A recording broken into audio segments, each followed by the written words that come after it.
Hi, fellow scholars. My name is Jackson Crocker, and I'll be taking you through the following scenarios on my project. Hi. Starting with Scenario 1, medication half-lives. A number can be divided an infinite number of times, never truly reaching zero. This is defined as a SIP note. In this scenario, the half-life of our medication will never reach zero, and is therefore a SIP note. The E that is utilized in the trend line formula is an irrational number, or Euler, and provides a logarithmic calculation. It is approximately 2.71828. Trend line equations help us examine the medication concentration over time. Being able to calculate concentrations of medication can help avoid detrimental effects from accidentally overconsuming or overdosing, which in this case of ibuprofen can damage the kidneys extensively. In the case of administering medication to children or elderly, it could have dire results.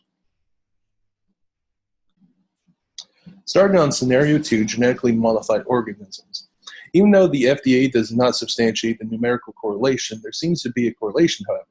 According to Purdue University, there has been a steady increase in the production of corn in the United States since the 1940s. Consequently, any numerical value that has increased over that time frame would correlate. On their website, I believe the sources are reputable. The correlation may be weak, though. There is not a causation, but I certainly don't want to eat foods with pesticides in them.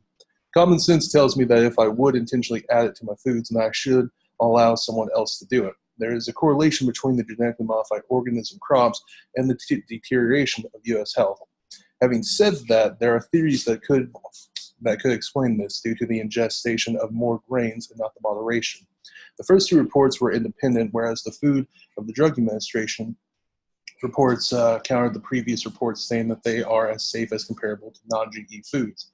I think it is important to assess information. I can certainly see why the FDA would want to be going against the majority of the agricultural composition in the United States. Therefore, we need to be responsible for examining the data ourselves. Hi. With Scenario 3, we are going to be covering accidents. In Geelong, Australia, they have collected traffic data in an effort to improve transportation safety. From the year 2018 and 2019, there have been a noticeable change. There was a total lives lost in 2018 of 98. In the year of 2019, there have been exceeded, currently at 151, with an increase of 54.1%. Initially, this seems like a huge increase, but it examines the fatalities from 2017, which was 115, 2016, 135, and 2015, 122, and 2014, again, 115. You can see that 2018 actually had the lowest fatality rate. I was disturbed by the bicyclist and pedestrian rate increase. Obviously, there are inherent degrees associated with driving and riding a car, however. Walking as a pedestrian or cycling should be a rarity and not a data that said that should be increasing. I was curious, so I looked it up on Google, and Geelong had a website for the most dangerous intersections describing the type of accidents, and ION had an effort to protect the citizens. They had lowered the speed limits and placed signage and pedestrians for the cyclists. According to the Ignatian Interlock, it takes 3 drinks an hour for a person that weighs 100 pounds to reach a blood alcohol content of 0.08. One drink considered a 12-ounce or a beer, 5-ounce glass of wine, or a 1.5-ounce shot of liquor. The more you weigh, the more it takes. For instance, an average-sized man weighing 180 pounds will need 5 drinks an hour, whereas someone weighing 220 pounds takes around 6 drinks. The mean reaction time of 2.4 seconds, which is way too long to adequately respond to any situation in driving, whether it be picking up a pencil or boarding another vehicle. Distribution was in parabola.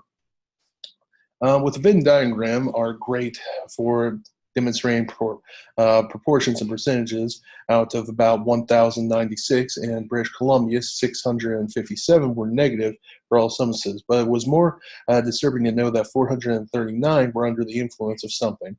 The 439 were demonstrated in various ovals within the Venn diagram. The largest of the distribution was medication of these 42 drivers, which was 4%. Were under the influence of benzodiazepines, I believe that's how it's pronounced, prior to the crash. Benzodiazepines were fast-acting sedatives that depress the response of the nervous system. According to the study, 46 or 5% drivers were under the influence of over-the-counter Benadryl, which clearly states that you can become sleepy. The difference, benzos require a prescription and are labeled as prescription drugs with counseling, but Benadryl is just over-the-counter. Also, with driverless cars, Uber discontinued their driverless cars in the California program because their cars were running lights. The first fatality involving the pedestrian occurred in 2018 in Arizona. A 40-year-old Tesla driver, Joshua Brown, was killed while watching a movie of Harry Potter when his self-driving vehicle went through a truck on the highway. The sensor system failed to distinguish the 18-wheel truck and trailer crossing the highway against the bright blue sky. The irony, Brown had posted videos demonstrating how the vehicle had avoided accidents on the highway. Even though the accidents are less numerical, I think I would wait until they have the bugs fixed out for that. Scenario 4, BMIs. BMI is not a measure of weight, but the overall mass of the body. The average is typically the central number of range, the standard deviation outline, deviation and variation of the values, and the confidence interval shows a range of the values that the majority will fall into. Confidence interval can be written as a decimal or a percentage. I choose the decimal. Z-scores of -1 means that 15.8% has a score less than the value of interest, whereas the z-score provides a distribution of the standard deviation from the point of interest. Confidence interval is the probability that a value will lie within it. A z-curve or normal distribution, the bell-shaped curve, horizontal asymptote. One standard dev is 68% of population for the plus or minus symbol. In addition to the sigma symbol, I selected an insert tab on the far right, found the symbol tab in the search box. I typed sigma plus, and the symbols came up, and then I selected them. Warning though, Excel crashed when following this maneuver. I also had to copy and paste my standard deviation shapes from module 1. Unfortunately, I lost a whole day's worth of work and had to start over since it wasn't in the recovery file. Proceed with caution on that one. I'm saving routinely as I progress, and the lesson pretty much learned the hard way.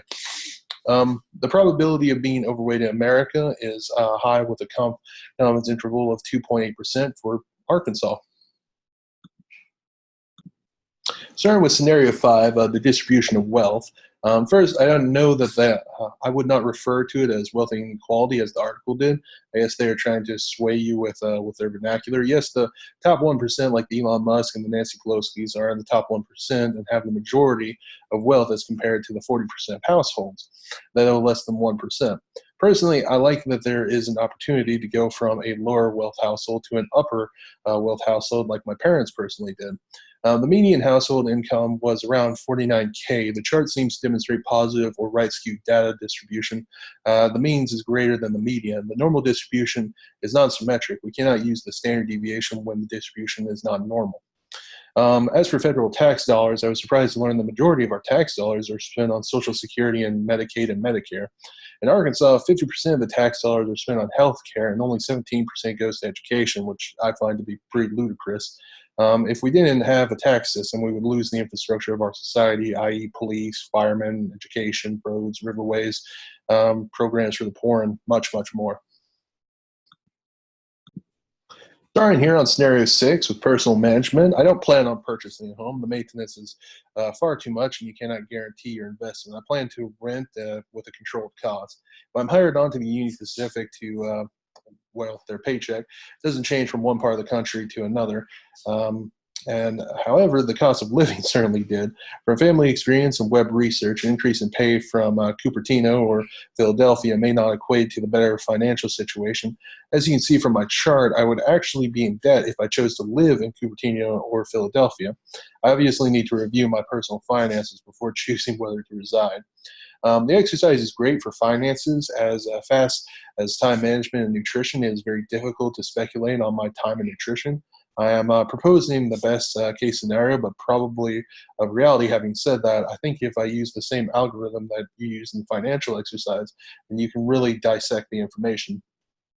Whether you write something down or you're making a plan, you're pretty much making a covenant with yourself. The exercise made an impact. It demonstrated that my income would not be adequate in certain areas of the country. It also demonstrated the difference in the tax brackets, and even though my salary would not change, the tax burden changed the bring home. Because Texas does not have a state income tax, I would easily increase my income by 3 to 9%. The cost of living and the tax burdens have a huge impact on and should influence the final decision I make for my life. And that concludes my presentation. Thank you for listening, fellow scholars.